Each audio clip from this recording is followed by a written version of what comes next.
ایمان افروز بات، توجہ کے ساتھ سماعت فرمائیے گا کہ نبی کریم صلی اللہ علیہ وسلم نے ایک اور چیز کے اندر برکت رکھی ہے، اور اس برکت کو ہم سب حاصل کر سکتے ہیں۔ ہم میں سے کوئی بھی ایسا نہیں ہے کہ اگر وہ اس برکت کو حاصل کرنا چاہے اور وہ حاصل نہ کر سکے۔ وہ کیا ہے کہ نبی کریم صلی اللہ علیہ وسلم نے فرمایا البرکۃ مع اکابرکم، اللہ تبارک و تعالی نے تمہارے بڑوں کے ساتھ برکتیں رکھی ہیں۔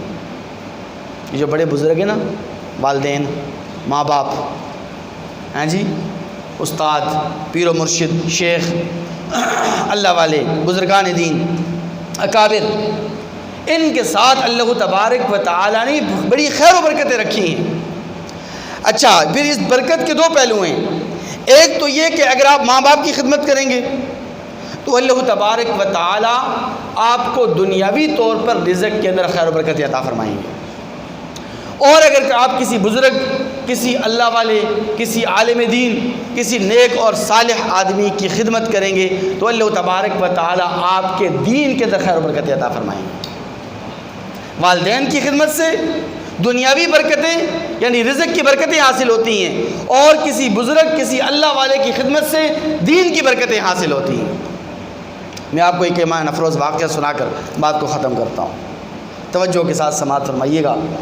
اور یہ واقعہ میں اس سے نقل کر رہا ہوں کہ آج اس چیز کا بہت زیادہ فقدان ہمیں دیکھنے کو مل رہا ہے کہ والدین کی خدمت سے اولاد جی چرا رہی ہے، جان نہیں چھڑا رہی، جی چرا رہی ہے، کہتی ہے کہ کب والدین کی خدمت سے میں آزاد ہوں اور اپنے بیوی بچوں کے مستقبل کے لیے اور بیوی بچوں کی فلاح و بہبود کے لیے میں اپنا کردار ادا کروں۔ بس یہ والدین، ان کی خدمت سے کب میری جان چھوڑے گی۔ وہ ایک ماں باپ، والد، ایک بیٹے کا فوت ہو گیا، ان کی ماں، کئی 2-3 بھائی تھے یا 4 یا 5 تھے واللہ عالم، تو ماں پیچھے رہ گئی۔ تو بھائیوں نے آپس میں میٹنگ بلائی، مشورہ کیا کہ بھی جائیداد تقسیم کرتے ہیں، جیسے کہ ہوتا ہے عام طور پر۔ بھائی سارے اکٹھے ہو گئے، سب نے جو ہے نا کہا کہ مجھے فلاں پلاٹ چاہیے، دوسرے نے کہا مجھے فلاں مکان چاہیے، تیسرے نے کہا مجھے فلاں جائیداد چاہیے۔ تو ایک بھائی ان میں خاموشی سے بیٹھا رہا، اس نے کہا کہ یار بات سنو، میرے حصے کی جائیداد، میرے حصے کا مکان، میرے حصے کی بلڈنگ، میرے حصے کی کار کوٹھی رہنے دو، میں تم سے ایک ریکویسٹ کرتا ہوں، میری ایک فرمائش ہے، ایک ڈیمانڈ ہے، بس تم میری وہ فرمائش اور ڈیمانڈ پوری کر دو، باقی جتنی بھی جائیداد ہے، جتنے بھی مکانات ہیں، جتنی بھی فلائٹس ہیں، جتنی بھی بلڈنگیں ہیں، جتنی بھی کار کوٹھیاں ہیں، جتنا بھی بینک بیلنس ہے، وہ تم سب کا سب لے لو، بس مجھے صرف اور صرف ایک چیز دے دو۔ بھائیوں نے کہا بتاؤ بھائی کیا تمہیں کیا چاہیے؟ اس نے کہا مجھے ماں کی خدمت دے دو۔ محبت سے یار کیا دے دو؟ ماں کی خدمت میرے ذمہ لگا دو، میں ماں کی خدمت کرنا چاہتا ہوں، بس ماں کی خدمت میرے ذمہ، باقی ساری جائیداد تمہارے ذمہ، تم لے لو، تم کھاؤ پیو عیش اڑاؤ، لیکن مجھ سے میری ماں کی خدمت مجھ سے مت چھیننا، میں ساری زندگی اپنی ماں کی خدمت کرنا چاہتا ہوں۔ بھائیوں نے کہا اس میں کون سی بات ہے، ٹھیک ہے لے لو، ماں تمہارے ذمہ، ماں کی خدمت تمہارے ذمہ، تم جانا تمہاری ماں جانا۔ وہ بیٹا ماں کی خدمت کرتا رہا، جب بھی وہ ماں کی خدمت کرتا، ماں خوش ہوتی تو ماں اس کو ایک ہی دعا دیتی کہ بیٹا اللہ تعالیٰ تجھے رزق میں برکت دے۔ کیا کہتی جی؟ اللہ تعالیٰ تجھے رزق میں برکت دے۔ بالآخر ایک نہ ایک دن سب نے اس دنیا سے جانا ہے، ایک دن اس کی ماں اس دنیا سے رخصت ہو گئی، ماں چلی گئی، فوت ہو گئی۔ تو خواب کے اندر اس کو کسی کہنے والے نے کہا کہ تو نے ماں کی بڑی خدمت کی ہے، جا فلاں جنگل کے اندر اور فلاں ویرانے کے اندر چلا جا، وہاں ایک پتھر پڑا ہوا ہے، اس پتھر کو اٹھا، اس پتھر کے نیچے تمہارے لیے 100 دینار رکھے ہوئے ہیں۔ کتنے بھائی؟ 100 دینار رکھے ہوئے ہیں، وہ اٹھا لے، تیری ماں کی خدمت کا تجھے صلہ مل جائے گا۔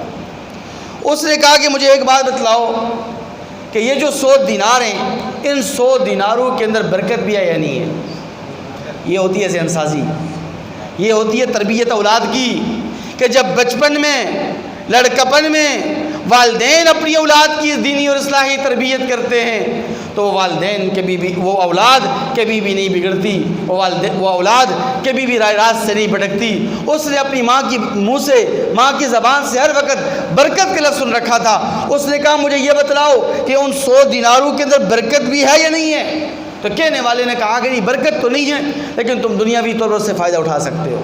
اس نے کہا مجھے نہیں چاہیے۔ بیوی کو پتہ چلا، بیوی نے کہا کم وقت اٹھا لیتے، میں زیور بنا لیتی اور چوڑیاں ووڑیاں بنا لیتی کوئی، ہاں جی گھر کا فرنیچر ہم لے لیتے، صوفہ سیٹ لے لیتے، کوئی ڈنر سیٹ لے لیتے، 100 دینار بڑی چیز ہے۔ اس نے کہا نہیں، ماں کہتی تھی کہ اللہ تعالیٰ جو برکت دے، ان 100 دیناروں کے اندر برکت نہیں ہے تو میں نے ان 100 دیناروں سے کیا کرنا ہے۔ رات گئی بات گئی، دوسرے دن پھر خواب آیا، اور خواب کے اندر کہنے والے نے کہا کہ جاؤ فلاں جنگل کے اندر، وہاں ایک پتھر ہے، اس پتھر کے نیچے 10 دینار تمہارے لیے رکھے ہوئے ہیں، وہ 10 دینار تم اپنے لیے اٹھا لو۔ اس نے پھر دوبارہ وہی سوال کیا کہ اچھا یہ بتلاؤ کہ ان 10 دیناروں کے اندر برکت بھی ہے یا نہیں ہے؟ 10 دیناروں کے اندر برکت بھی ہے یا نہیں ہے؟ تو کہنے والے نے کہا کہ نہیں برکت تو نہیں ہے، لیکن تم دنیاوی طور پر اس سے فائدہ اٹھا سکتے ہو۔ اس نے کہا جب برکت نہیں ہے تو مجھے یہ 10 دینار بھی نہیں چاہیے۔ بیوی کو پتہ چلا، بیوی سر پکڑ کے بیٹھ گئی، وہ کم بخت کہیں گے کیا کر رہا ہے؟